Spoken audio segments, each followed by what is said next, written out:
In this episode, I'd like to share the answer to a question from a seeker who is practicing Brahmacharya, which is also known as semen retention in modern times. Perhaps you have this same question in your mind. Please note, this excerpt is taken from the book called Semen Retention Mastery. The book link is in the description. The question is there any benefit to part-time semen retention? Semen retention, or Brahmacharya, always has its benefits regardless of the duration. The longer and more consistent Brahmacharya is, the greater and more pronounced are the benefits and power. If a person were to practice it for a few weeks or months, he derives that much benefit as his efforts deserve. The benefits in terms of physical health and strength, mental calmness, emotional stability, and increase in spiritual awareness proportionately increase with longer and longer durations of Brahmacharya. This continues to such an extent that man gradually reaches a state where he will never be ready to lose his semen for the momentary excitement of sexual release. This is because such release is followed by weakness, depression, and emotional imbalance caused by the immense loss of prana, which means life energy or vital force, as an aftermath of ejaculation.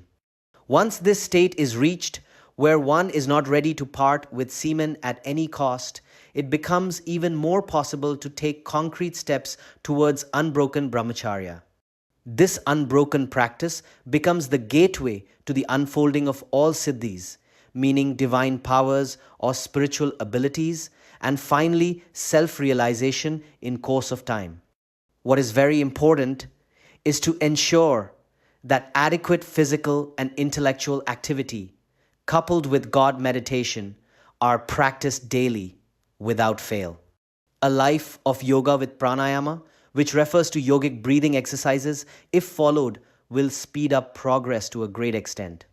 Unbroken brahmacharya comes very much into the reach of one established in yoga with pranayama. Equally important is never letting lustful thoughts grow in the mind when they show their heads. One should not try to fight lustful thoughts, but should instead displace these thoughts by replacing them with divine, virtuous, and productive thoughts. If these points are ruthlessly enforced, the state of unbroken brahmacharya becomes very possible and reachable.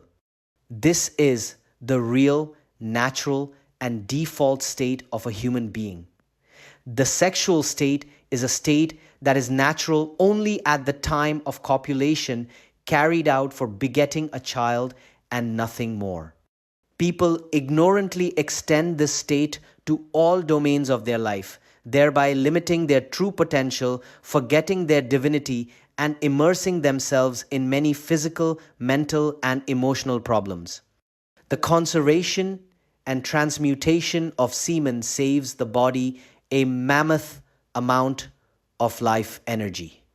The initial stages of brahmacharya do not involve resorption of semen, but only involve non-production of the excessive amounts of semen that the body earlier had to generate. Since the loss has been stopped, the body correspondingly rests and reduces semen production. This rest that the body savors is of no mean magnitude but immense in proportion. It puts the body on the track where it restores itself to perfect health. Sleep is a state where the body rejuvenates and refurbishes from stress and strain accrued while being awake. Since an enormous amount of energy is conserved through checking the loss of semen, the body is left fresh with much energy even after a day's work. This reduces the need for sleep and rest in the yogi, which means practitioner. For overall health and well-being, a yogi is allowed not more than a maximum of 7 hours of sleep at night. This duration may be lesser based on how much sleep each individual needs, dictated by the intensity of his activity. sleeping during the day when the sun is up is to be avoided.